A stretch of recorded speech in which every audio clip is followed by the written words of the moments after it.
Eh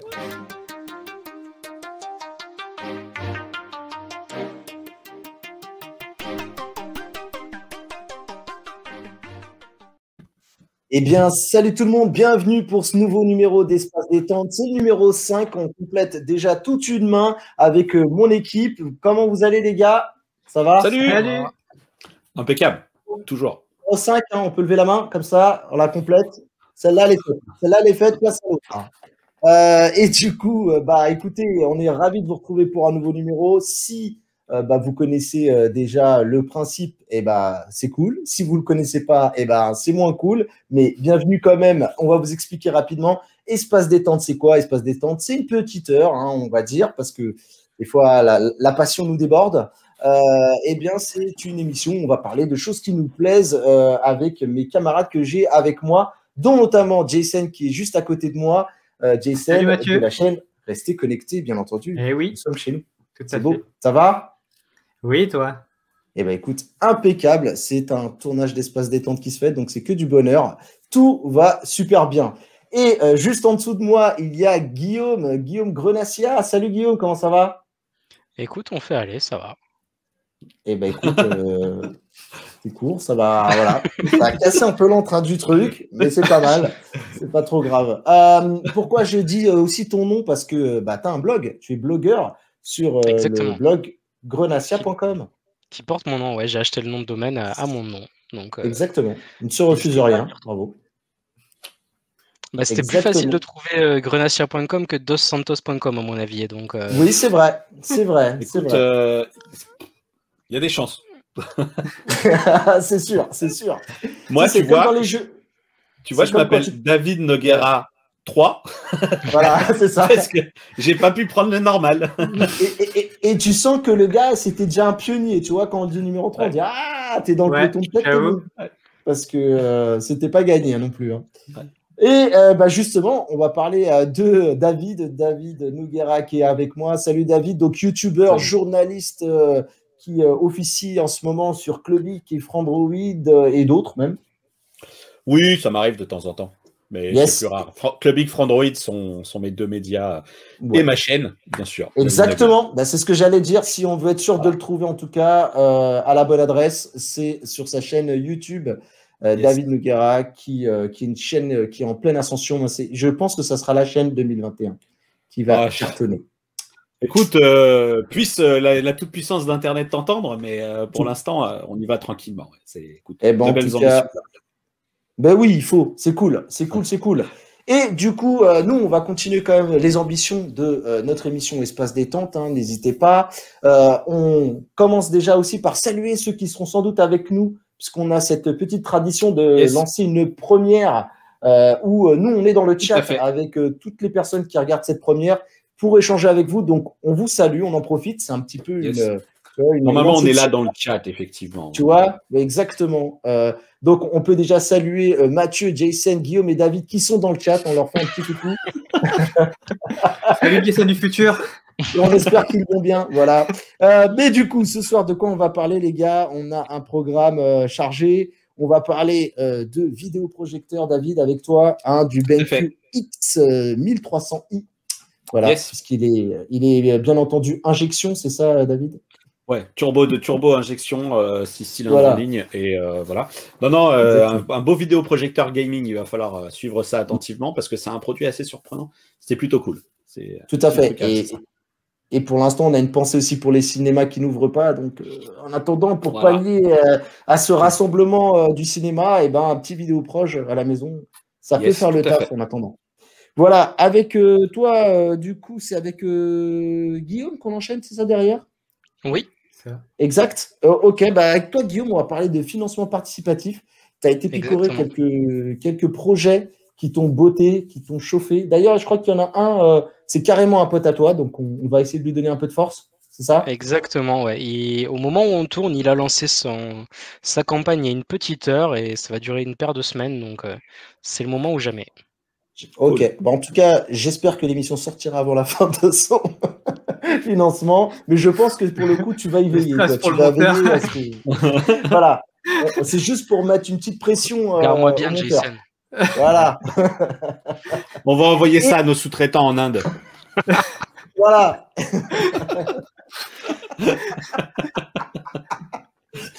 Et comme on parle de sous-traitants, il n'est pas indien, mais presque pas loin, on va parler avec toi, Jason, de Huawei, du coup, du Mate X2. Voilà, du Mate X2, qui est le 3e téléphone pliant de chez Huawei. Et donc, exactement. Un peu plus tard. Donc, très bien, tu nous expliqueras aussi le mot pliant. T'en profiteras pour nous faire la petite anecdote de ce changement. Là où d'habitude on dit. Voilà, on disait. On aurait dit pliable, nous, tu vois, mais on vous expliquera tout ça à la suite. Allez, on ne pouvait pas commencer cette émission sans penser à notre sponsor, celui qui a accepté de signer pour 1 an de sponsoring pour cette émission et nous offrir un outil de qualité, un StreamYard full débridé en Full HD, sans logo StreamYard ni rien. Je veux bien sûr parler de macoq.com, la boutique d'accessoires autour de vos objets mobiles. Et si vous ne connaissez pas Macoq, voici une petite vidéo pour vous rappeler qui c'est. Un accident, c'est si vite arrivé. Alors pour protéger tes produits high-tech, Macoq est là pour te proposer des coques de protection de qualité et en plus très stylées, au prix les plus bas. Alors n'hésite pas, si tu veux protéger ton smartphone, tes AirPods, ta console ou t'équiper en accessoires, passe nous voir sur macoq.com. Bon les gars, c'était pas tout. On a fait une intro déjà assez longue comme ça. Je vous propose qu'on démarre tout de suite.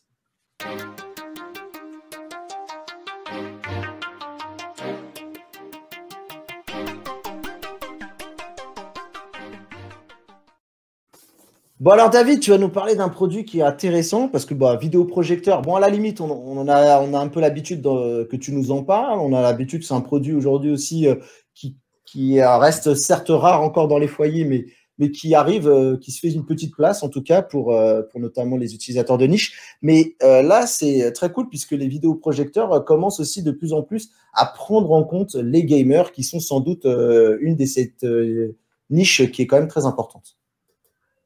Eh oui, tout à fait, tu as bien raison Mathieu, effectivement, c'est vrai que le vidéoprojecteur, c'est un peu, en tout cas, la solution qu'on aime tous se dire, ouais, c'est cool, on va jouer en géant. Et puis en fait, que ce soit pour des raisons de confort visuel, c'est-à-dire que souvent c'est finalement bien trop grand, on n'a pas assez de recul, on voit pas complètement ce qui se passe à l'écran, etc. Et donc du coup, ça s'y prête pas et on se rabat finalement sur des télés, en tout cas quand on est sur console, quand on est joueur PC, on a souvent des attentes aussi côté performance et donc on s'oriente plutôt vers des moniteurs. Et là, si la régie veut bien envoyer les images du vidéoprojecteur BenQ, qui est donc ce X1300i, eh bien c'est un vidéoprojecteur qui, eh bien, comme vous le voyez, en fait, ressemble quand même à une espèce de grosse boîte. C'est un espèce de cube qui fait environ une trentaine de centimètres de côté et qui est brandé Gaming Projector. Alors pourquoi Gaming Projector? Parce que c'est un vidéoproj Full HD. Donc là, on se dit, OK, Full HD, finalement, c'est même pas de la 4K, etc. Surtout que c'est un Full HD 120 Hz. Et ça, franchement, ça fait une très grosse différence puisqu'en plus, ça marche. Alors, d'abord, petit et rapide tour du propriétaire. On a sur le côté la molette de zoom, la molette de focus et les touches qui permettent de piloter les menus, etc. Il faut savoir qu'il y a un zoom de 1,2 fois sur ce modèle-là et qu'il y a une molette de zoom qui est quand même assez efficace. Et donc, du coup, on arrive à avoir des images assez grandes. Sur la connectique, alors sachez quand même que je vais y revenir plus longuement sur ma chaîne, évidemment. C'est assez basique. On a 2 ports HDMI 2.0. C'est absolument pas du HDMI 2.1. Ça va quand même permettre de brancher sa console next-gen, parce que du coup, on va pouvoir passer en 1080p à 120 Hz, mais on ne sera pas sur de la 4K à 120. Ce n'est pas du tout possible, notamment en raison de ce port HDMI. Le vidéoprojecteur, lui, va pouvoir accueillir le flux en 3840 par 2160, mais il va automatiquement rabaisser sa définition d'image. Et donc, du coup, on sera sur une image qui sera en 1080p à 120 Hz. Donc là, c'est comme d'hab, c'est la petite présentation rapide du produit, avec une télécommande qui est quand même assez basique. Et pour la petite anecdote, moi, je joue en 240 Hz sur moniteur, et mon fils joue beaucoup à Fortnite. J'imagine que parmi ceux qui nous regardent, il y en a peut-être quelques-uns ou pas. Et aujourd'hui, ce petit saligo, il est tout à fait capable de voir quand est-ce que c'est lent. C'est-à-dire que je l'ai fait jouer sur un vidéoprojecteur en 30 images par seconde. Il m'a dit tout de suite, non mais là, c'est lent, ça va pas. Et donc, quand il était par contre sur Fortnite, là, il a vu tout de suite que c'était fluide, que c'était top, que c'était génial. Bon, là, c'était une petite image du setting, puisque je me suis un petit peu amusé aussi à jouer à des jeux de course automobile. Et pendant qu'on est sur cette démo un petit peu plus statique, voilà. Donc là, franchement, moi, j'ai pu jouer. Et là où j'ai été super surpris, c'est que vraiment, j'ai pas constaté de freeze. Le jeu de course, là, déjà, on voit, malgré le flux stream et le fait que ce soit déjà une compression par rapport à la caméra, etc., à petite sortie de route du pilote, il est mauvais, hein, je le connais, il n'est pas très bon joueur. Donc, franchement, c'est la première fois, même là, on peut le voir sur les flèches, qu'il n'y a pas de saccade brute, en fait. C'est très, très fluide, y compris sur les grilles, etc. Alors forcément, ça défile, c'est pas net, c'est pas extrêmement net, puisque c'est des mouvements rapides quand même, mais c'est un truc qui m'a vraiment, vraiment surpris. Parmi les autres caractéristiques techniques fortes, il y a le temps de retard à l'affichage, qui est le fameux input lag, que BenQ annonce à 8 millisecondes. Et je pense que c'est tenu parce que moi, mon boîtier me permet de mesurer cette valeur-là en 1080p à 60 et non pas en 1080p à 120. Et en 1080p à 60, j'ai déjà 16 millisecondes. Juste pour resituer, il y a des téléviseurs qui aujourd'hui ont encore du mal à faire ça. Le retard à l'affichage, c'est le délai qu'il y a entre le moment où la prise HDMI reçoit le signal et le moment où le vidéoprojecteur en fait l'affiche. Et entre ça, je cale une sonde optique et elle fait la mesure. Donc 16 millisecondes en 1080p à 60, c'est vraiment très très bon pour un vidéoprojecteur. Il faut savoir que quand on coupe le réglage gaming, parce qu'il y a des réglages gaming, il y a des réglages RPG, SPG, FPS, etc. Quand on coupe ces réglages-là et qu'on est sur un mode cinéma plus classique, on est sur à peu près 50 millisecondes sur le retard à l'affichage. Alors ce qui du coup pour un film pose pas réellement de soucis, mais à 50-60 dans le jeu, on va commencer à avoir des images de décalage et là, on va commencer à le sentir. Donc voilà, donc là, on ne voit pas super bien, mais si peut-être un peu en haut à gauche, on voit effectivement qu'il y a ce 120 FPS qui est très, très bien maintenu. Et là, franchement, vous voyez, je lui ai demandé de faire des mouvements rapides et ça marche super bien, quoi. Ça fonctionne super bien. Quand même que ton fils, il partage tes origines. Hein. Il y avait ce côté déjà construction du mur que j'ai beaucoup aimé. Oui, tout à fait. Voilà. Il aime bien construire. Oui. Et l'utilisation du personnage de la morue, là, j'ai beaucoup. Je reconnais bien là le. Voilà. Donc ça, c'est un autre jeu sur lequel moi, je passe pour le coup un petit peu plus de temps. Et il y a juste un point, c'est que du coup, sur ce titre-là, qui n'est pas un moteur très très récent, qui est Counter-Strike CSGO, qui du coup, j'ai pu remarquer quand même que dans la gestion du HDR, c'est pas, dans la gestion des contrastes, c'est pas toujours parfait. Et c'est vrai également sur la partie film, puisque comme tu l'as dit, on peut jouer, mais on peut évidemment, voilà. Donc je pense qu'on a fait le tour de la boucle. On peut évidemment regarder des films, etc. Et je vous inviterai effectivement à retrouver la vidéo complète sur la chaîne. Je peux vous dire qu'il est extrêmement bien calibré sur la partie SDR, Espace Colorimétrique Rec 709.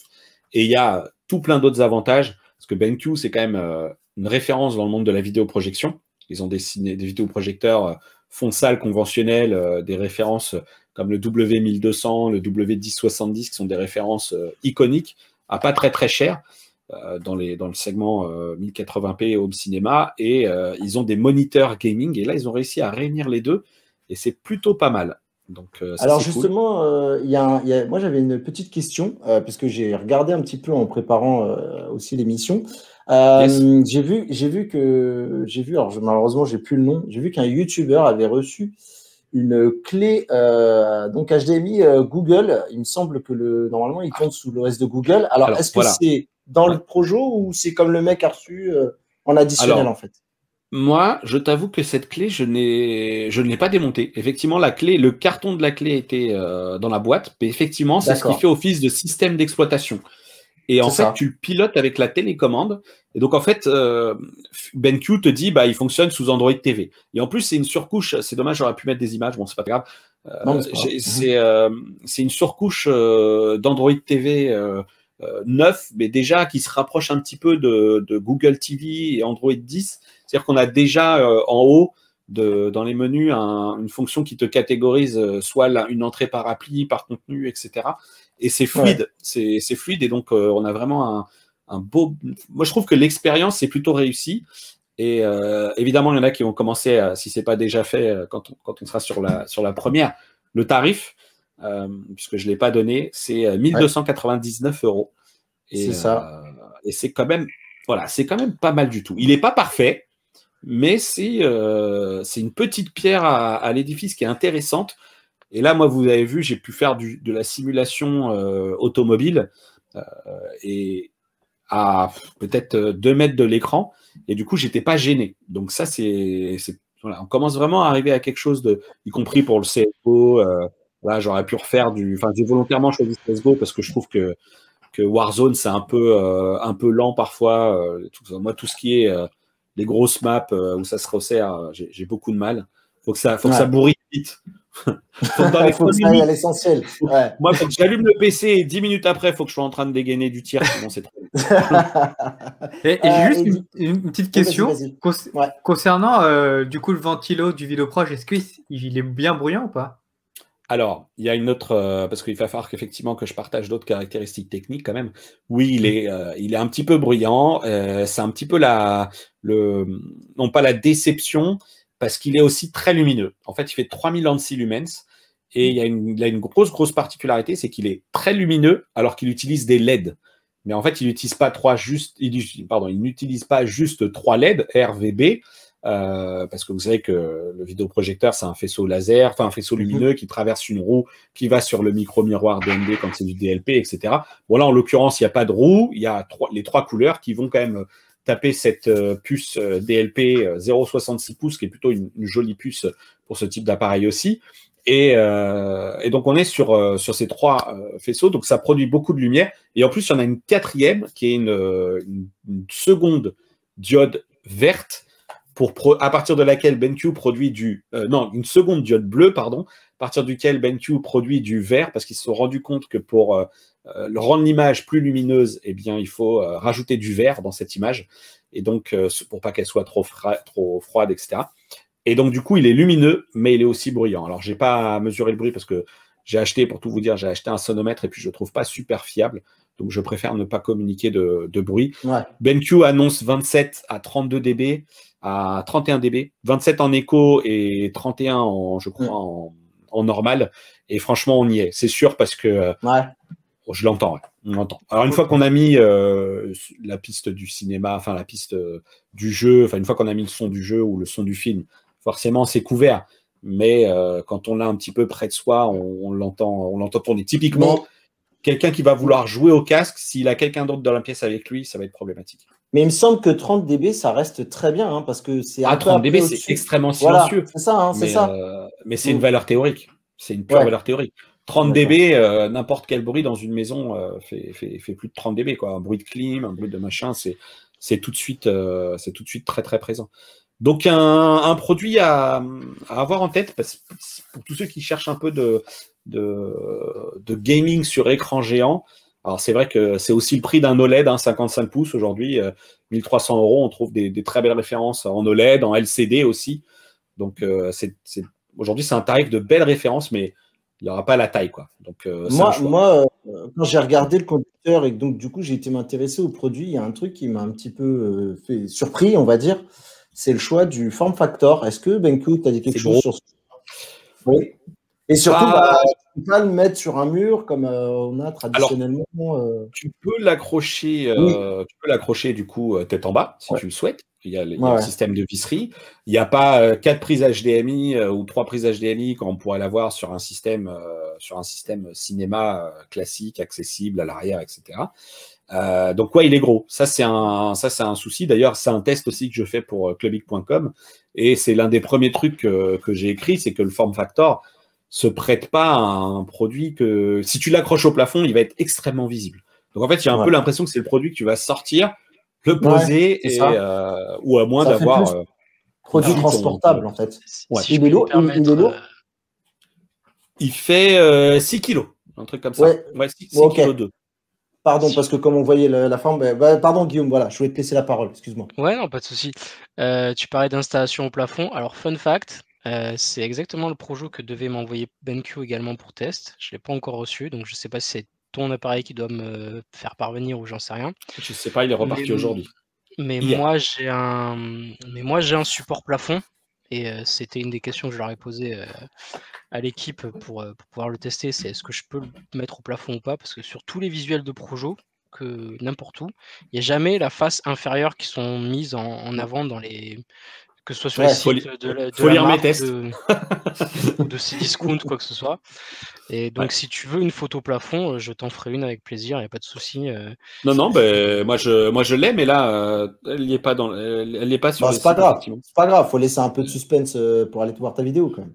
Ouais. Bah oui. Mais, non, mais et du coup, je trouve que c'est un produit qui, par exemple, n'a pas son OS intégré dedans et tout. Je trouve ça bizarre qu'il soit aussi. Moi, je te cache pas que j'ai vu cette histoire de carton de clé et j'ai pas cherché à l'ouvrir.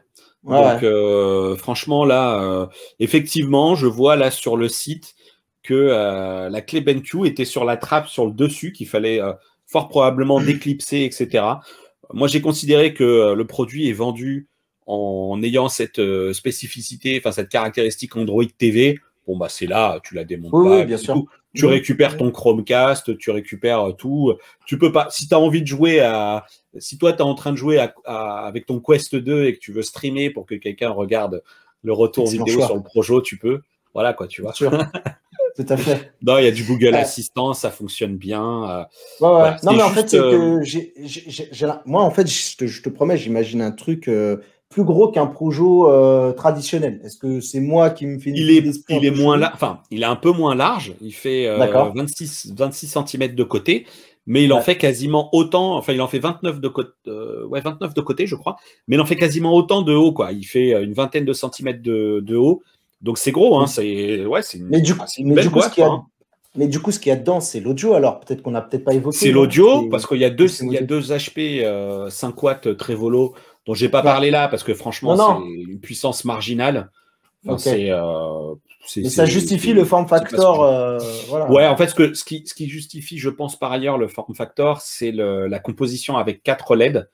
Et le fait 4, non pas, voilà, bref, avec ces 4 LED qui du coup imposent quand même, parce qu'une disposition tout autour, là, si on considère que la partie optique est là, bah, ça fait en fait que toutes les LED se disposent sur le pourtour du produit, il y a cette ventilation, etc., ce diffuseur passif également.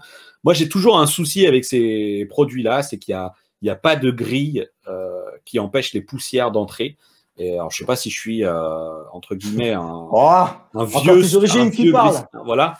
Mais non, mais c'est quand même. En fait, les projecteurs que je peux tester, la laser ou LED, ils ont plus de grille anti-poussière, de filtre.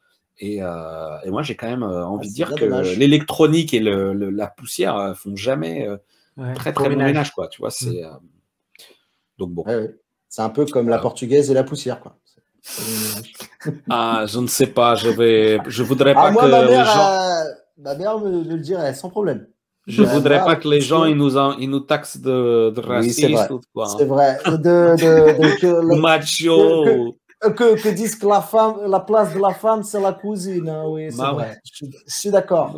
Je suis d'accord. Pour ça, d'ailleurs, je propose que, justement, si on a tout dit sur le produit, qu'on s'échappe sur un autre sujet un peu moins compliqué, puisque maintenant, on va parler de choses un peu plus qui donnent envie avec des financements participatifs et avec Guillaume.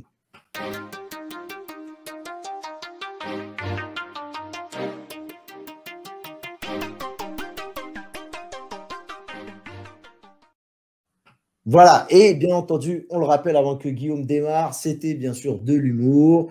Je sais que on est dans une période où c'est des fois un peu mal interprété, mais voilà, moi j'embrasse ma mère et j'embrasse toutes les femmes qui nous regardent et on les remercie. Du coup, Guillaume, parle-nous de financement participatif, qu'est-ce que tu nous as trouvé de beau? J'ai mon téléphone, sur quoi on va, sur quoi on met des thunes? Vas-y. Eh ben, dans un premier temps, je vais te parler de mon amour des financements participatifs. Là, à côté de moi, j'ai rassemblé un extrait. Hein, il n'y a pas tout ce que j'ai pu commander sur des financements participatifs, mais tu as aussi bien des jeux, des bouquins, des CD.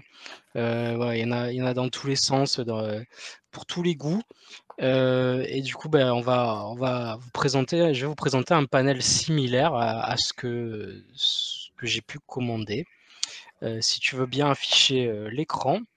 À la Alors, régie, merci la régie. On vous embrasse. La régie. dans un premier temps, je vais vous parler de ceci, Little Big Adventures, la Oh, bande originale en version orchestrale. Alors, ce qu'il faut savoir, c'est que ça, c'est un Kickstart, enfin, c'est un financement participatif qui a eu lieu il y a pas mal de temps, mais oui. cette semaine, ils ont annoncé que les envois avaient commencé, donc je devrais enfin recevoir mes versions. Donc ça fait plaisir.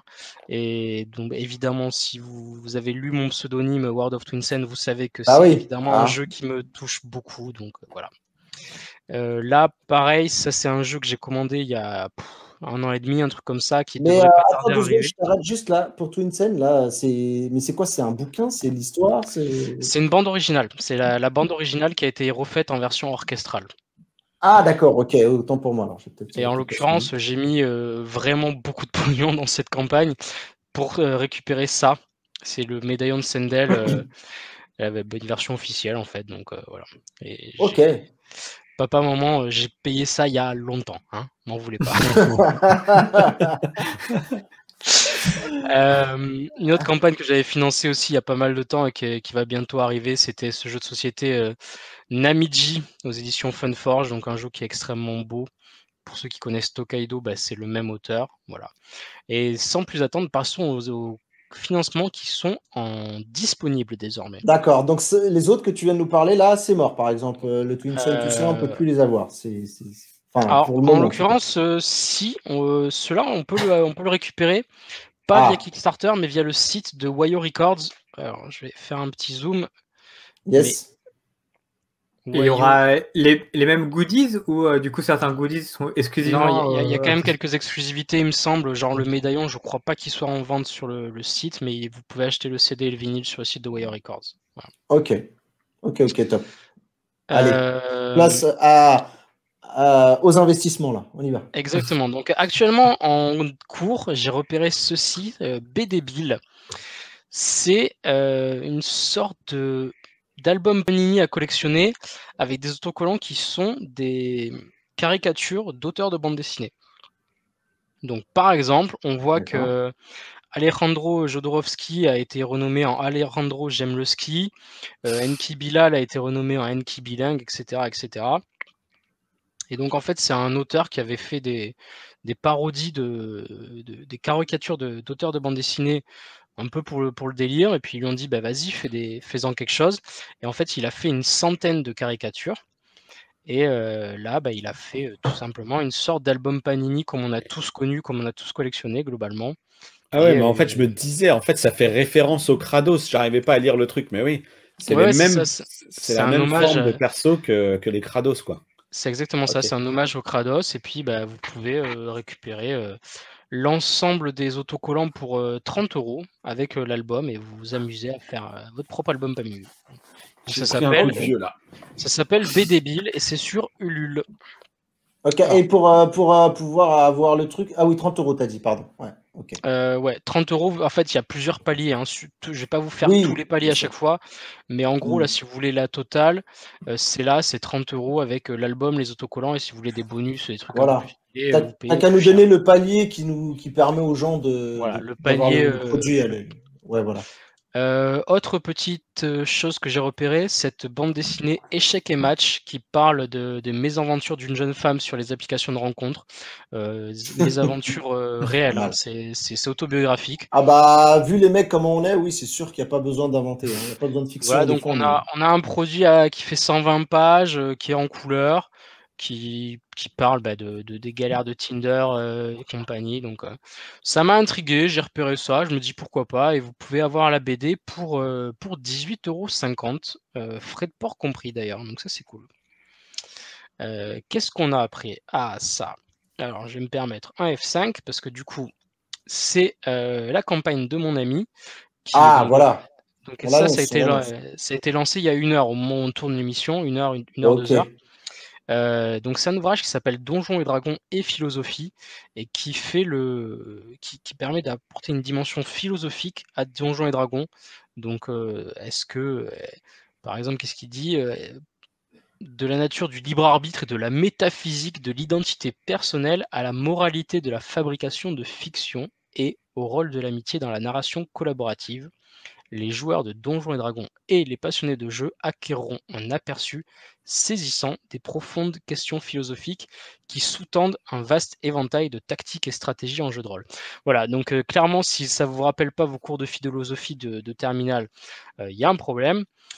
Moi, j'avais pas eu beaucoup au baccalauréat en philosophie, mais en tout cas, c'est sûr que je vous garantis que ce sera un produit physiquement de qualité parce que mon ami est vraiment un spécialiste de l'impression. Donc, si vous avez des besoins d'impression physique, n'hésitez pas à le contacter aussi. C'est réellement, Ok. c'est réellement sa spécialité, mais il est aussi éditeur de jeux de rôle.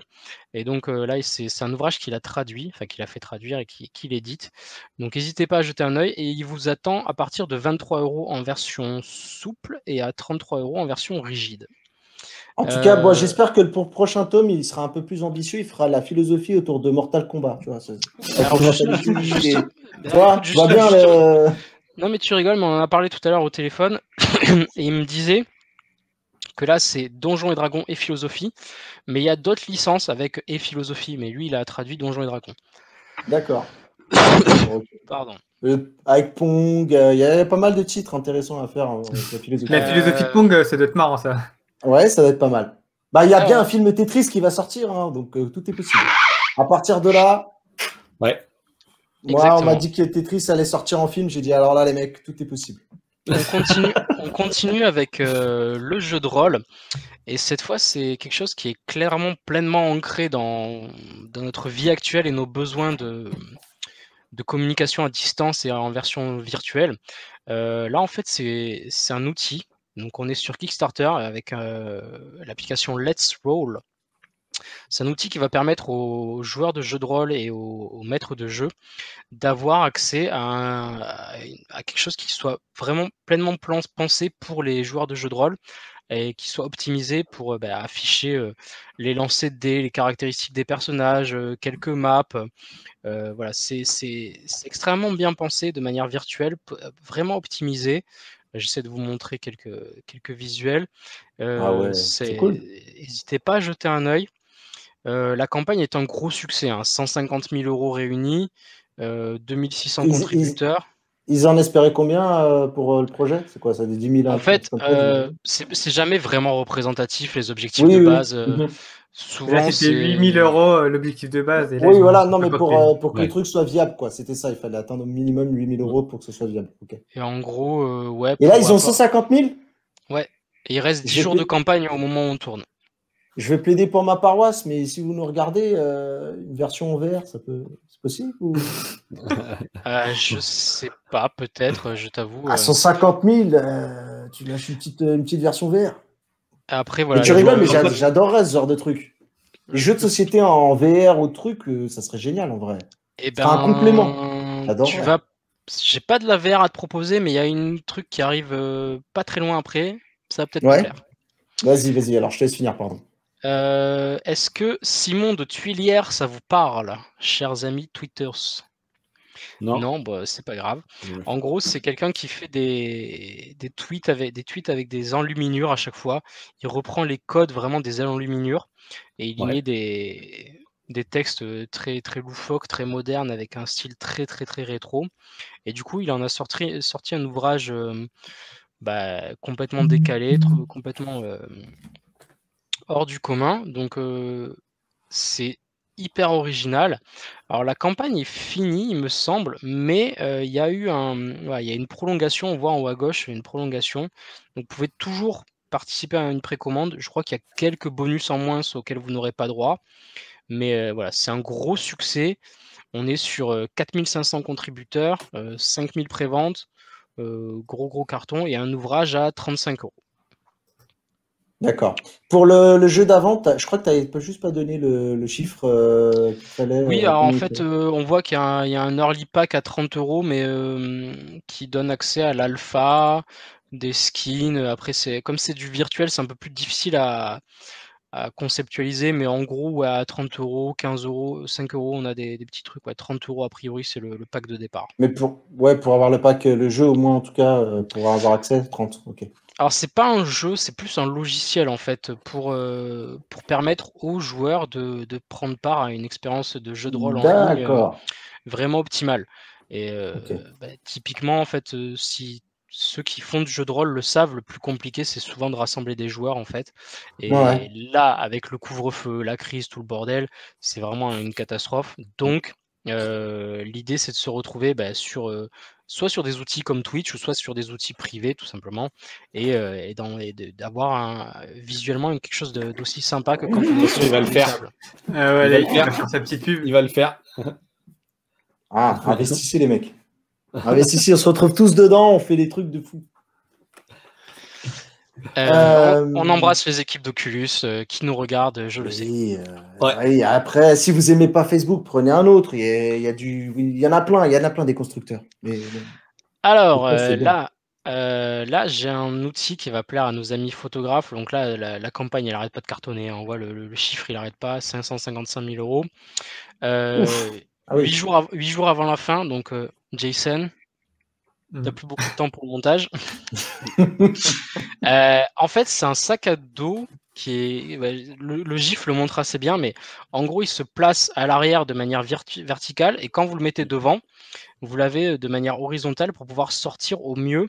C'est un sac en bandoulière qu'on peut repositionner en fait, plus ou moins. Voilà, c'est ça, et qui permet d'accéder facilement et rapidement aux accessoires. Et alors là, vous dites, mais attends, ça ferme pas très bien. Et en fait, on voit, est-ce que c'est là?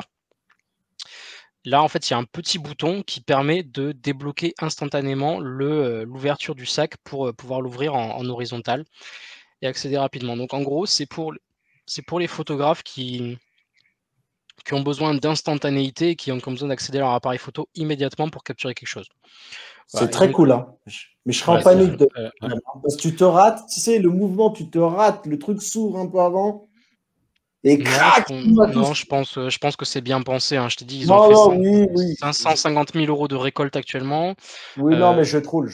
On est sur du 200 €, 304 $ canadiens, ça fait 200 € apparemment pour ce sac. Bon, on le sait, hein, de toute façon, les sacs de photographes, ça coûte très cher, mais souvent c'est un investissement qui est rentabilisé dans le temps.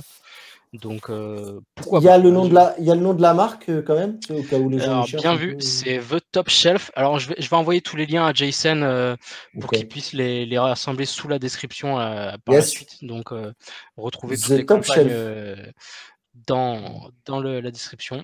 Ouais, The Top Shelf. Et le sac, c'est Bevier Gears, c'est ça?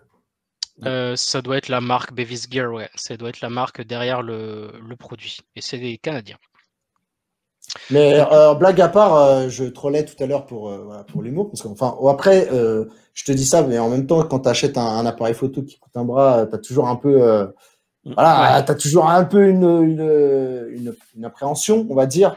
C'est-à-dire que c'est pas forcément le produit que tu condamnes, mais tu as peur de ta maladresse, tu as peur de quand tu es un manchot.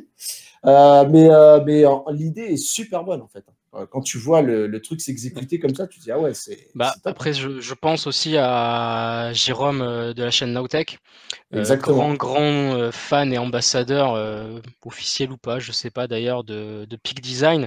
Ouais, lui il est marié, hein. À Peak Design, il est marié. Il me semble faisait souvent ses ventes sur Kickstarter, hein, Peak Design, leur pré-vente sur Kickstarter. Et a priori, valeur sûre également. On sait que c'est très très cher Peak Design, mais tous nos confrères, ils ont du Peak Design sur eux. Donc n'hésitez pas également si jamais vous voulez vous lancer dans le sac. Non, mais le concept est top. Le concept est top. Je te rejoins. Très bonne trouvaille. Le concept m'a pas mal intrigué. Je me disais, pourquoi ça a 550 000 € cette histoire, donc pourquoi pas. Tout à l'heure, tu parlais de jeux en réalité virtuelle, si on peut rebasculer sur. Oui. Alors, on n'est pas tout à fait sur de la réalité virtuelle. En fait, c'est un. Je pense qu'on est sur une sorte de tablette, à peu près, une tablette qui diffuse des jeux de société. Donc on est sur un hybride console de jeux de société, avec des licences qui permettent de lier les deux avec un peu de réel et un peu de virtuel. Donc on voit quelques pions, quelques cartes, tout ça qui permettront d'interagir avec la console. Bon, c'est très sommaire comme élément. Par contre, on parle quand même de 539 € le pack, mais ça mérite notre coup d'œil, ça mérite le coup. Mais tu veux pas nous mettre la vidéo peut-être pour que ça illustre un peu tes propos en même temps quand tu nous en parles. Ouais, on va faire ça. Vas-y. Donc là, on est En sur full 200... screen. Ah, Full screen, s'il vous plaît. On est sur du 200 000 € récoltés. C'est une création française des Rennais, des Rennois, Rennais, des gens de Rennes, je sais pas comment on dit.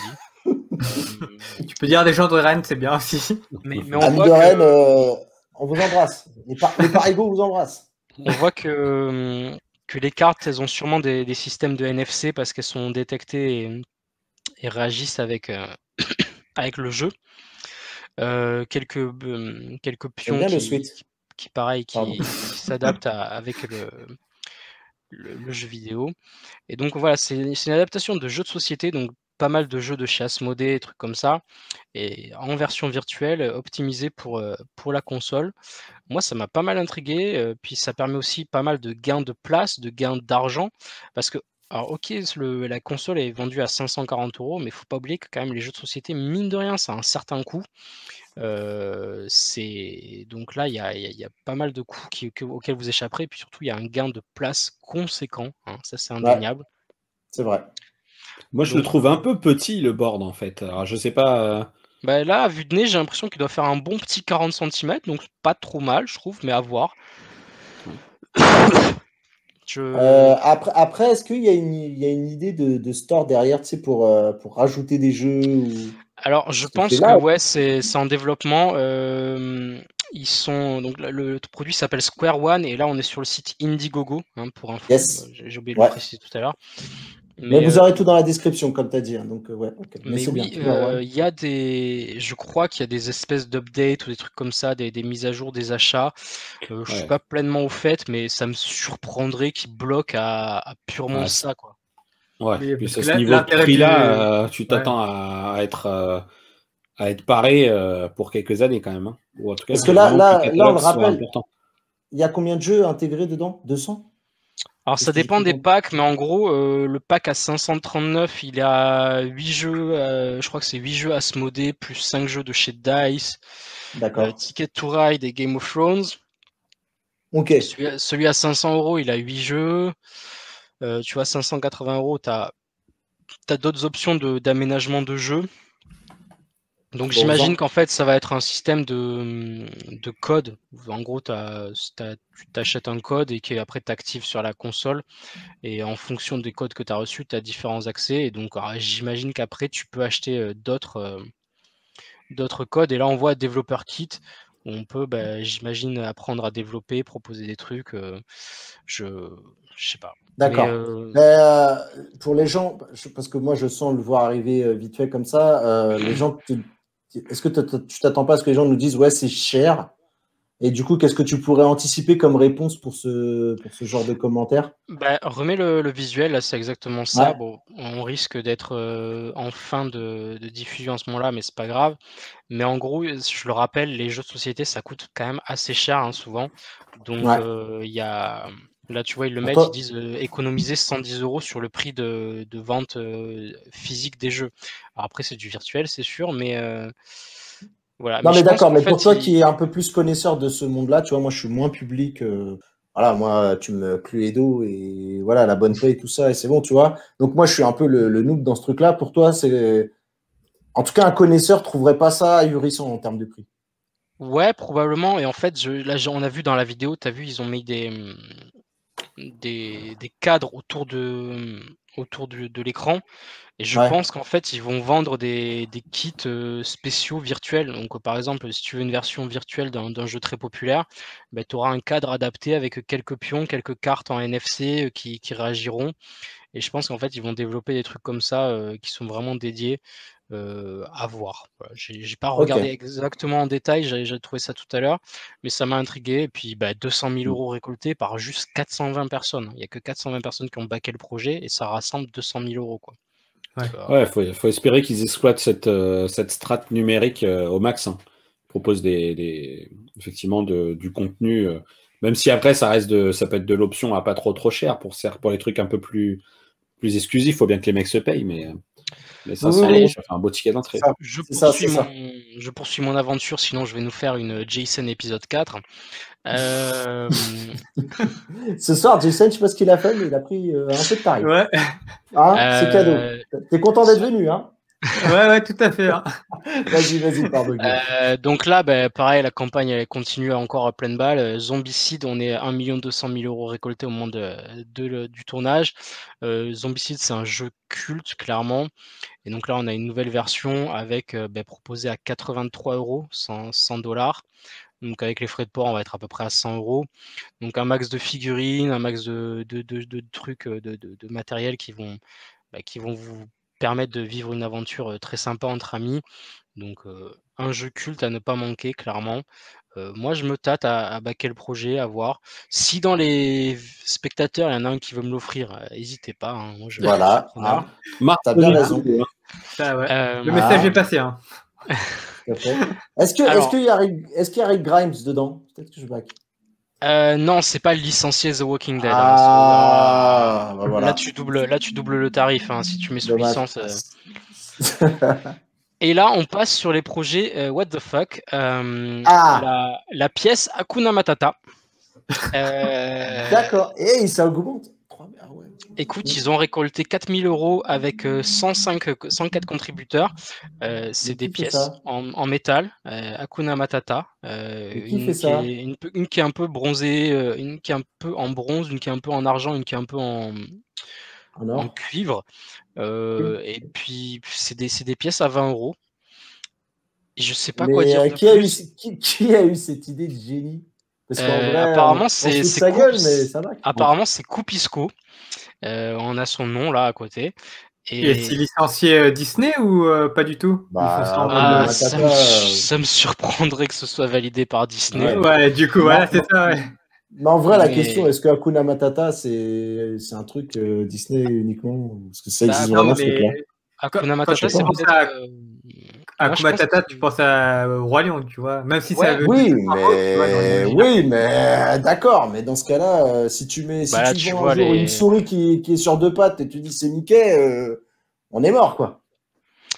Bref, c'est des, je sais pas, les gars, je sais plus quoi vous dire, mais c'est des pièces. Attends, il va essayer de voir à quoi ça sert, parce que là, à part servir à rien, je veux pas faire c'est des pièces de collection, tu vois, en mode. C'est de la pièce de collection, c'est ça, c'est.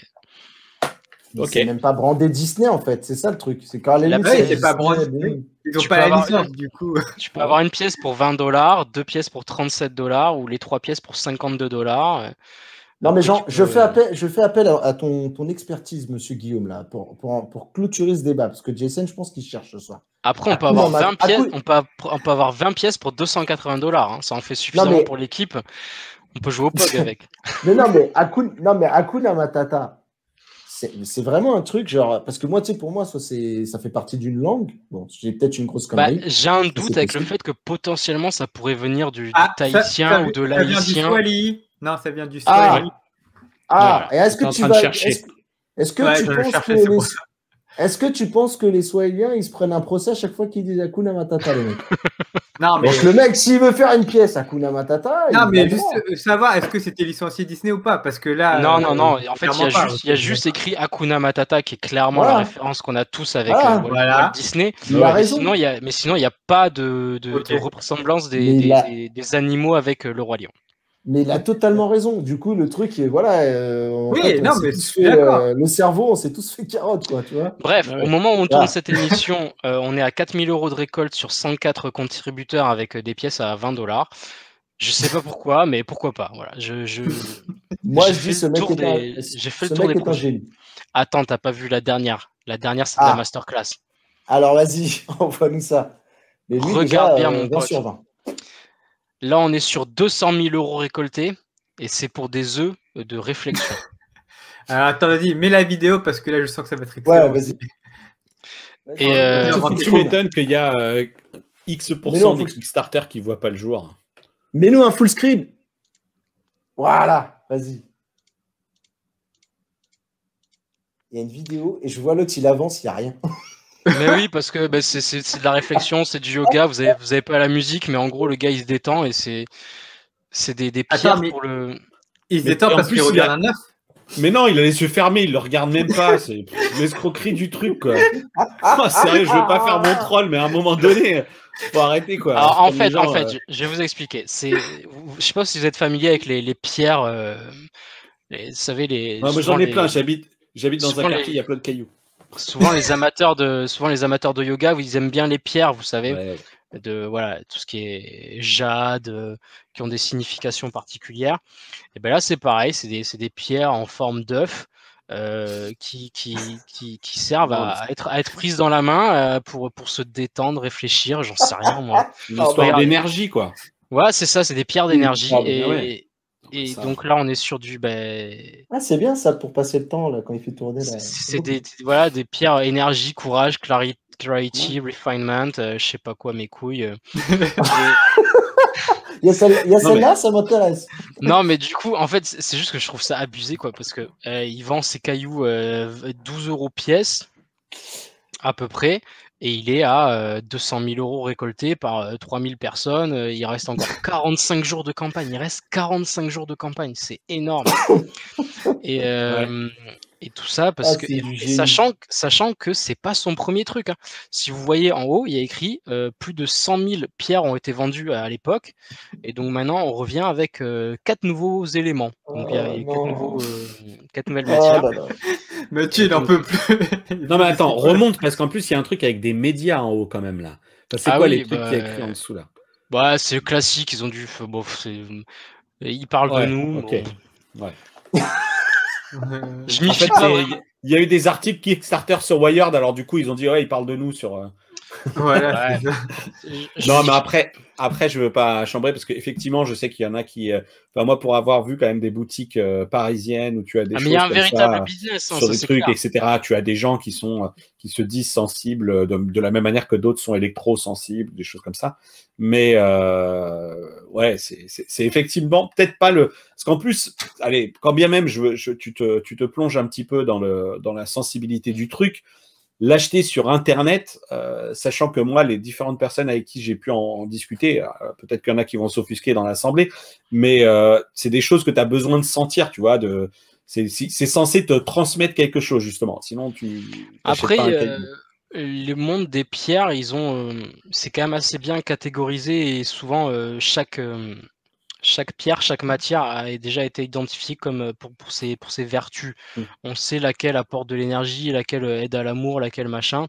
Et donc là, c'est pour ça ils peuvent se permettre de vendre sur Internet parce que ça a déjà été identifié par le passé. Mais bon, Bon. Ouais, mais il y a pas. Non, mais ce qui m'a surtout le plus surpris, c'est les 200 000 € rassemblés, quoi. Ouais, bien sûr. Il y a, comme pour être un peu plus sérieux, comme dit David, peut-être que des fois c'est même pas, tu sais, c'est peut-être comme, moi je vais vulgariser ça. Hein, je suis désolé pour ceux que je vais offusquer, mais c'est pas le feeling qui compte plus que le. Ah ouais. Moi je suis c'est assez, pas genre, voilà, est-ce que le mec il vient vraiment, il dit c'est l'énergie que je veux ou est-ce que c'est pas au moment où il touche, il dit tiens celle-là, il se passe un truc. Je sais pas. Moi, je venais dans le. Moi, je pense plutôt parce que j'ai été assez proche de gens qui étaient un peu. Bon, après, voilà. Écoute, faut constater, il y a 200 000 € de versés sur ce truc-là, quoi. Mais moi, ce qui m'a vraiment le plus admiré. En fait, on a raté le business. On aurait dû faire des tests de cailloux, en fait. Rigole pas, David. Maintenant, je vais t'appeler pierrologue. Ouais, si on peut remettre vite fait mon écran. Caillassologue. Mais vraiment, en fait, c'est ces deux gifs là qui m'ont. Ah, j'adore. Ah ouais, ça, je pourrais. En fait, moi, c'est juste le gif. Je pourrais le regarder les 2 heures. C'est le nom du produit, c'est The Thinking Egg, l'œuf de la réflexion, l'œuf de la pensée. Ah, c'est sûr qu'une fois que tu l'as acheté, tu te demandes pourquoi tu l'as fait. Hein.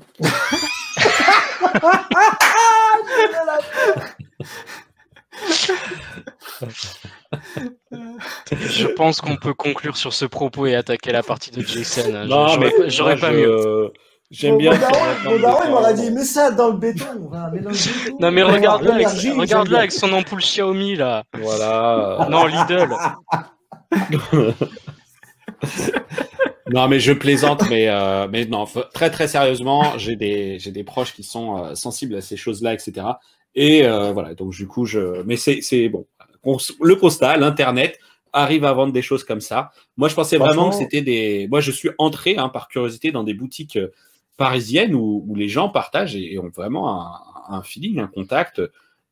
Et après, tu respectes, quoi. Tu peux. Non, oui. Franchement, on taille. Moi, j'accepte de me faire tailler. Vous pouvez y aller. Voilà. Non. On a envoyé, on a rigolé. Il faut pas tartinez-nous si vous le voulez. Ça veut dire que vous allez regarder l'émission. Des trucs improbables, il l'a fait. Merci beaucoup. Après, n'oubliez pas les produits sérieux que j'ai également mis en avant qui valent le coup d'être soutenus. Oui, tu as fait une bonne sélection aux jeux et livres, en vrai. Je veux dire, juste les 2 derniers, c'était un peu what the fuck. Et encore, et surtout le dernier. Qui dénotait vraiment, quoi. Ouais. Ça dénotait clairement du reste. Je valide. C'est bien, sur ce genre de plateforme, il y a plein de produits, il y a de tout en fait, donc il suffit de chercher et on peut trouver des produits qui peuvent nous intéresser. Je vais pas vous mentir que j'ai regardé surtout les projets populaires parce que sinon il y en a vraiment des dizaines de milliers. Ouais, il y en a tellement qui aboutissent pas aussi. Il y a tellement de. C'est pour ça d'ailleurs que je vous recommande plutôt de privilégier des plateformes comme Ulule en France qui font un bon tri en amont. Et c'est pas l'ouverture des vannes comme il peut y avoir sur certaines plateformes où en gros ils vérifient juste que tu publies pas des trucs illégaux. Mais sinon ils valident tout, quoi. Et ça embête tout le monde en fait. Il y a trop de projets, tu peux pas voir le tien. Donc, oui, ça pollue, quoi. Dites-nous d'ailleurs dans les commentaires là, tant que vous y êtes, si vous avez eu des bonnes ou des mauvaises expériences Kickstarter, enfin achat participatif. Mais je pense qu'il y en aura beaucoup qui vont dire Ouya, le seul Android là. C'est vrai. Ah oui. Enfin bon, voilà. Ok. Petit ange parti trop tôt. Bon, je voudrais pas vous jeter la pierre, les mecs, mais il faut qu'on avance. Et du coup, cette fois-ci, on va parler de choses encore assez dingues cette année, puisqu'on va parler de smartphones pliants. Voilà, avec Jason.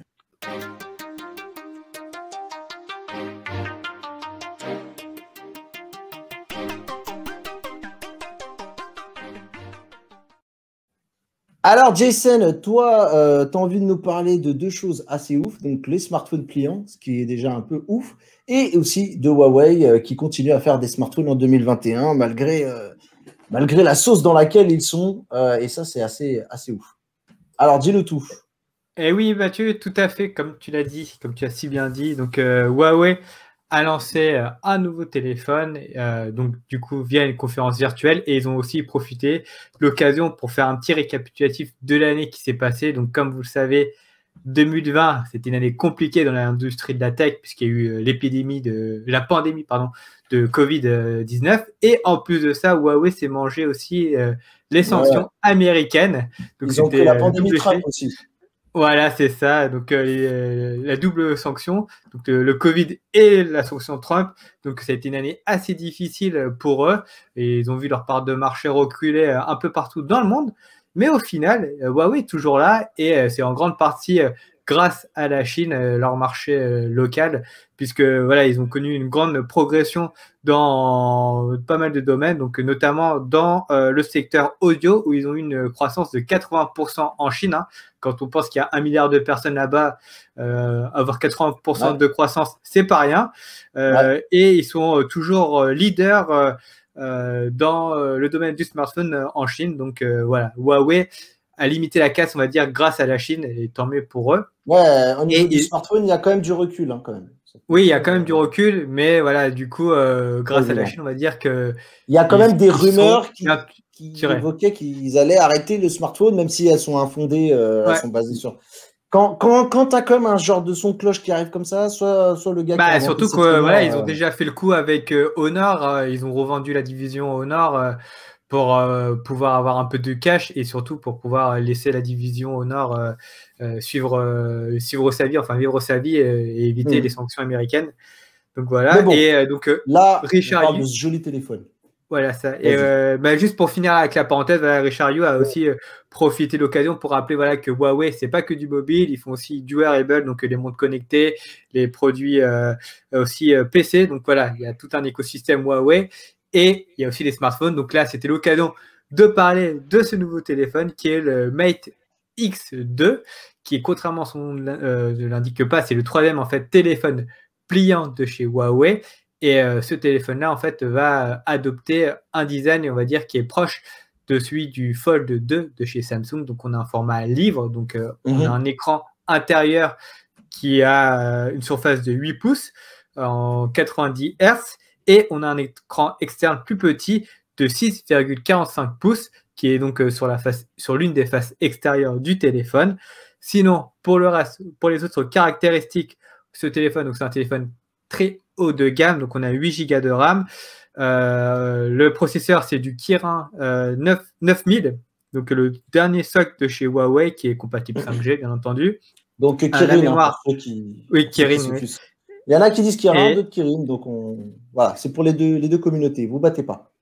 Et pour le stockage, la mémoire interne, c'est du 250 Go pour la première version, ça peut aller jusqu'à du 512 Go. La batterie, c'est du 4500 mAh. Comme c'est un téléphone à destination, on va dire, de l'Asie, il est double SIM. Donc, il y a le premier port qui sera 5G. Le second port, lui, ne sera pas 5G, mais sera 4G.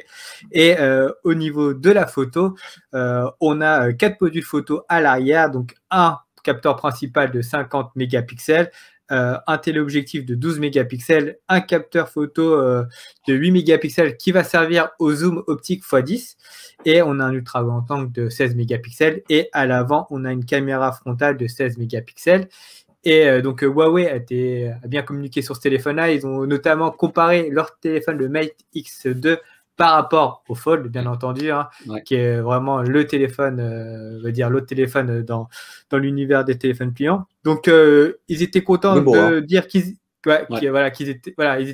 étaient contents de parler de leur charnière en disant que voilà, grâce à leur charnière, ils ont un téléphone qui n'a pas d'ouverture une fois plié. Donc, grâce à cette charnière qui fait qu'en fait l'écran adopte une forme en goutte d'eau, ce qui permet donc de ne pas avoir d'ouverture, contrairement au Fold 2, comme on peut voir dans cette comparaison, qui lui, une fois plié, a une ouverture. Tu vois. Oui, parfait. Hein. Et si la régie peut passer les autres vidéos aussi, au passage. Sinon, elles sont toutes en train de tourner. Hein, ok. Merci. Nickel, la régie. Et sinon, pour finir avec les écrans, donc les deux écrans sont du 90 Hz. L'écran principal, donc de 8 pouces, a un ratio de 8/7. Donc, ça a plus ou moins, on va dire, un ratio carré, on va dire, au niveau du ratio. Et l'écran secondaire, c'est du 21/9. Donc, idéal pour tout ce qui est de la vidéo. Ouais, sauf que le problème, c'est que la vidéo, tu vas vouloir en profiter sur l'écran qui est ouvert, mais qui n'est pas malheureusement au bon format. Donc, tu auras quand même des encoches. Enfin, tu auras des grosses bandes noires sur le côté. Mais bon, tu peux toujours utiliser l'écran externe qui est aussi, lui, un meilleur ratio d'occupation, contrairement au Fold 2. Voilà, donc Huawei était fier de cette annonce-là et de se comparer par rapport au Fold 2, pardon. Mais là où le bas blesse, c'est que l'innovation, ça a un coût. Et ce téléphone-là coûte bonbon, beaucoup plus cher que le Fold 2, puisque là, le prix, c'est du 2300 € pour la version 250 Go. Donc voilà, l'innovation, c'est un prix, et c'est assez cher. Et il faut dire aussi avec ces trucs, j'essaie aussi d'envoyer du bois. Ouais, mais là, tu vois, Guillaume reste quand même le produit le moins cher. Lui, il change pas au niveau de sa thématique. Et là, pour une fois, c'est moi le plus cher par rapport à David. Et aussi, autre particularité de ce téléphone-là, c'est qu'il n'est pas sous Android, mais sur Harmony OS, qui est, pour l'heure, on ne sait pas vraiment trop ce que c'est. En fait, pour l'instant, il est sur Android. Oui, mais pour l'instant, Jason, il est sur, de ce qu'on sait, c'est qu'il est sur Android, mais avec la surcouche Emotion UI, comme la plupart des téléphones actuels, et qui va basculer sur Harmony OS en avril, vu que Harmony OS sera déployé sur les smartphones Huawei en avril. Voilà. C'est les infos que j'ai lues, moi. Ce téléphone-là, ok, parce que moi, les infos que j'ai eues, c'est que ce serait le premier téléphone à être sur Harmony OS, donc du coup, ok. Si, il faudra voir après avec le temps. Mais des news que j'ai suivies, il serait quand même lancé sur Emotion UI le temps de la transition. D'accord. Mais je peux me tromper également. Je peux me tromper. Bon, tout ça pour dire qu'il n'y a pas le Play Store et YouTube, quoi. Exactement, Voilà, il n'y c'est a ça. pas les services de Google. Et De la même manière que juste sur mon vidéoprojecteur, il n'y avait pas Netflix, j'ai oublié de le dire. Sérieux? Vas-y, pardon. Ça, c'est dur. Hein. Oui, mais Et tu auras la oui, clé. et ouais, t'as la clé du coup, toi, pour profiter de Netflix et les services. Tu auras la clé de Android. streaming. La clé Android qui sera livrée Non, il avec est pas. Google TV. Ouais, je vais pas. On reviendra sur le truc, mais il n'y a pas du Ouais. tout Netflix. Ok. Il n'a pas D'accord. été certifié. Voilà. Ok. Et Allez. aussi, du coup, je profite d'occasion aussi pour dire qu'il y aura d'autres téléphones de chez Huawei qui ont HarmonyOS, hein, de la parenthèse. Il y Ouais. aura les Mate 30 et d'autres anciens téléphones qui vont profiter de cette mise à jour. Donc Mhm. voilà. Donc, Alors, je pense profiter, je sais pas, mais qui vont basculer. oui, ouais, qui vont basculer. Parce que Et pour donc, l'instant, on ne connaît pas HarmonyOS. On ne sait pas si c'est un bon OS ouais. ou pas. C'est ce que je veux dire par là. C'est- C'est qu'il n'a tout pas à été fait, éprouvé Mathieu. encore. Et pour ce qui est de la France, à l'heure actuelle, on n'a aucune information. À l'heure actuelle, bon, pour le moment, le téléphone est vraiment destiné au marché asiatique, mais je pense que Huawei va peut-être le commercialiser comme ça a été le cas pour le Mate XS, XS. mais Ouais. il sera vendu uniquement, je pense, sur le store, vu le prix du bousin. Je pense pas qu'ils vont s'amuser à ramener des grosses palettes en France. Donc voilà. Alors, ce qui est l'ironie un peu de cette histoire, Jason, parce que en plus, toi, tu as vu le Mate X, pas le XS, mais tu avais vu le X. Ouais. L'ironie du sort, c'est que au final, la première fois qu'on a vu ces fameux smartphones pliants, donc tu vas après nous expliquer le changement de terme par rapport à pliable, c'est Bouge que. pas, je vais m'en charger, moi. Ouais, ok. Mais, Parce que Vas-y, oui, vas-y, tu dis. Non, Bah, non, tiens, non, on a qu'à. tu Vas-y, me dis-le, taquines vas-y. depuis tout à l'heure, là, je le sens, là, depuis tout à l'heure, vous insistez, là, pliant. Ouais, tout ça, parce que ce qu'il faut dire, c'est que avant là qu'on démarre, hein, je vais essayer de faire un petit share screen pour vous montrer pourquoi depuis tout à l'heure mes petits camarades insistent sur le pliant. Alors vas-y, voilà pourquoi, parce que pliable, alors tac, est-ce qu'on voit? Oui, ça défile. Pliable, c'est quelque chose qui peut se plier sans casser, qui est flexible, souple, malléable, alors que pliant est articulé de manière à pouvoir se plier. Et c'est pour ça qu'on dit une chaise pliante, un lit pliant, et donc qu'on dira un smartphone pliant. Voilà. Maître Capello. Eh ben, va falloir me renommer cet homme en David le petit Robert. Hein. Non, le petit Robert. Bon, voilà, c'est la petite parenthèse, chers auditeurs. Voilà Mais... pourquoi vous les sentez bien insister sur le smartphone pliant. Et moi, j'ai envie de dire, ouais, finalement, c'est un smartphone assez cher, mais qui ira bien, quoi. Oui, et là, ce que je voulais dire d'ailleurs, pour nous qui avons vu un petit peu ces smartphones émerger, on a pu les croiser dans les salons, et même Jason a pu voir, c'est que à une époque, quand Samsung et Huawei se sont affrontés en lançant leur premier modèle, je pense qu'on avait tous envie de miser sur le premier form factor de Huawei, qui avait un form factor très différent. Et au final, la conclusion de cette histoire, c'est que là, Huawei désavoue, on va dire, les premiers Mate, en tout cas l'approche pliant des premiers Huawei, pour passer finalement à du fold. Ouais, bah après, je pense que ça s'explique tout simplement parce que le format qu'avait adopté Huawei, donc du coup, juste un seul écran externe, c'est beaucoup plus compliqué à, on va dire, pérenniser vis-à-vis du milieu extérieur, à le protéger contre les agressions extérieures, alors que le design du type Fold 2, donc c'est-à-dire en mode livre fermé, c'est beaucoup plus simple pour protéger un écran. Donc voilà. Okay. Je pense que pour le moment, c'est à quoi va s'orienter l'industrie. Et on aura deux formats de téléphone pliant, donc le format Fold 2 et le format qu'on a pu voir avec écran coulissant comme on a pu voir avec Oppo. Ah, en fait, on aura des pliants. Ah oui, 3 aussi avec du coup le Fold Z aussi. Le Z Flip. Ouais, le Z Flip, pardon. Le Galaxy Z Flip. Mais pour moi, il y aura franchement deux grandes familles. Et voilà, sans blague à part, il y aura les pliants et il y aura les enroulables. Ouais. Ceux qui s'enroulent et qui se déroulent. Moi, si on devait miser là tous les quatre, je pense que l'enroulable va finir par s'imposer. Vous êtes d'accord ou pas? Oui. C'est trop stylé. C'est trop stylé, mais c'est une mécanique encore plus pour le système de maintien de tension et tout. C'est quand même. Faut voir, de toute façon. Le pliant après, aussi, sur la pérennité, plier, déplier, tu vois. On verra, tu vois. Après, mais là, l'enroulable qui s'enroule sur lui-même. Je pense pas que tu vas t'amuser à l'étirer tout le temps, tu vois, ton écran, alors que un téléphone avec le design du Fold 2, tu seras plus amène à l'ouvrir plus souvent, on va dire. Bah, c'est mon avis. Tu vois, le téléphone, comme on a pu voir avec les vidéos de Oppo, en fait, je pense que tu vas plus l'utiliser en mode téléphone classique et tu vas faire quelques usages avec le grand écran extensible. Alors qu'avec le Fold 2, c'est beaucoup plus. Après, pour revenir à ce que je disais, est-ce qu'au final, dans le débat, là, je vais me faire une petite réflexion.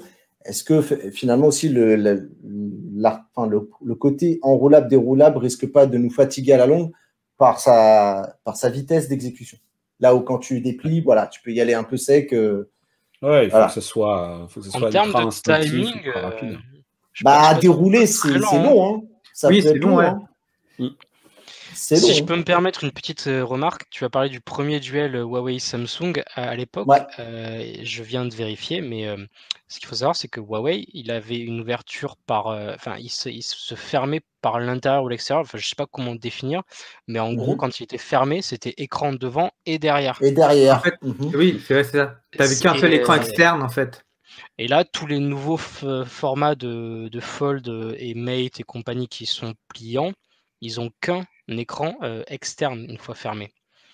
Et moi, j'avais pas apprécié du tout ce format de Huawei Mate X première génération où quand tu étais fermé, c'était écran ouvert dans tous les sens, quoi, devant, derrière. Moi, je peux vous ramener sur un truc qui me surprend. C'est qu'il y a une marque dont on n'entend plus parler. Alors, je vais revenir sur un passé qui me concerne, mais c'est Royol, quoi. Oui. Oui. Royol, ils sont sur le. Ils sont avec Escobar. Ils sont sur le truc et eux, alors là, attention, vous allez rire, hein, mais là, on est. Voilà, tada, c'est moi qui et eux, ils sont quand même depuis. Alors, ils avaient effectivement l'écran qui, du coup, restait apparent sur la partie extérieure. Et ce chapeau-là, il était déjà vieux de. Alors, moi, j'ai l'impression qu'ils ont disparu de la circulation, ces gens-là. Mais je blague à part, David, ils ont réussi, je pense, à refourguer beaucoup d'unités à la fameuse. Beaucoup d'unités après, qu'est-ce qu'ils ont fait? C'est-à-dire, quand je dis beaucoup d'unités, c'est-à-dire qu'eux, ils devaient en avoir 1000 dans les cartons. Ouais. Ils ont réussi à refiler les 1000 à Escobar, la société du frère de Pablo Escobar, qui a créé un modèle avec le tout premier modèle Escobar a été fait avec les téléphones de Royal en fait. D'accord. Et après le second modèle, ils ont pris des Fold après. Après, c'était des Fold après. Mais qu'ils avaient envoyé que aux influenceurs, je crois. Oui, c'est ça. Oui. Ouais. Ils avaient mais moi, mais Royal, c'était le coup d'éclat en fait. Hein. Royal, c'était. Mais le truc, c'est que moi, je les ai vus. Alors là, c'était au CES. C'est aussi un peu pour ça qu'on est en mode complètement jet-lagué. Mais j'avais rencontré ces gens-là, etc. Ils avaient. J'avais vu l'écran souple, quoi. Ils étaient capables d'en faire presque ce que tu voulais. Donc, mais il me semble qu'ils ont collaboré avec des sacs à main Louis Vuitton ou un truc comme ça pour l'adapter sur des sacs à main. Hein. Oui. Mais je pense qu'en fait, ils promulguaient plus la technologie de l'écran malléable, on va dire, plus que dans la volonté de vouloir devenir un constructeur de smartphone. Ou, tu vois ce que je veux dire? C'était plus ça. C'est pas un acteur de la VR aussi, d'ailleurs, Royal? Si. Aussi, ouais. Ah si, non, en fait, c'est pas vraiment de la VR. Ils ont un masque. Ils ont un truc de cinéma. De cinéma, ouais, Royal Moon. Voilà. Mais c'est pas de la VR, c'est plutôt un cinéma portatif, on va dire. Ah oui, il s'appelait le FlexPay, effectivement, l'écran, le truc pliant, là. Le téléphone, ouais. Exactement. Okay. Voilà, je pense qu'on a un petit peu tout dit. Hein, on peut peut-être clôturer là. Si vous êtes d'accord. Tout à fait. Eh ben, très bien. En tout cas, merci à vous en tout cas de nous avoir suivis jusque-là. Merci au chat d'avoir participé avec nous à cette première. Merci à macoq.com de rendre tout cela possible. Merci à Guillaume qu'on peut retrouver sur le blog de grenacia.com. N'hésitez pas à aller faire un tour. Et aussi Litien, c'est à son Twitter, World of Twinsen. N'hésitez pas à venir discuter un petit peu avec lui. Voilà, peut-être d'aller vous lui dire comment vous êtes outré par rapport aux gens qui parlent mal sur les pierres. Je peux comprendre. Si vous avez des questions aussi sur les pierres, eh ben, peut-être qu'un jour David vous en parlera sur sa chaîne YouTube, la chaîne David Noguera. Voilà. En attendant, c'est plutôt les télés, les vidéoprojecteurs et les bagnoles. Voilà. Et puis en tout cas, voilà, vous pouvez retrouver le test complet du vidéoproche qu'il a parlé ce soir sur sa chaîne. Donc, bientôt. Pas encore, mais là, Au moment où on tourne, j'ai décidé de m'arrêter quelques jours. Donc voilà. Ce sera quand ça. Voilà. Et puis nous, vous pouvez continuer à nous retrouver sur Restez Connectés. Alors, on fait beaucoup d'émissions en ce moment. C'est un peu notre mood, mais on essaiera de continuer à faire des vidéos. C'est pas simple pour moi en ce moment, mais avec Jason, on a quelque chose dans les cartons. D'ailleurs, tiens, tu as quelque chose dans les oreilles, j'allais dire. Ouais, un truc bien brillant qui devrait arriver prochainement en test sur la chaîne. Et pour changer, qu'est-ce que tu peux nous donner la marque pour changer? Du Jabra. Ah, voilà. C'est une nouvelle marque. On n'en parle pas. C'est pas comme si on n'en parle pas depuis le début de cette détente. Il va falloir qu'on leur demande un petit truc à Jabra là. Bon, en tout cas, n'hésitez pas à liker, commenter, partager, à vous abonner, à nous rejoindre sur nos réseaux sociaux et à vous abonner sur les chaînes de nos camarades, d'aller lire les blogs de nos camarades. Et nous, on vous embrasse, on vous dit à la prochaine pour une prochaine émission. Bye bye tout le monde. Ciao. Ciao.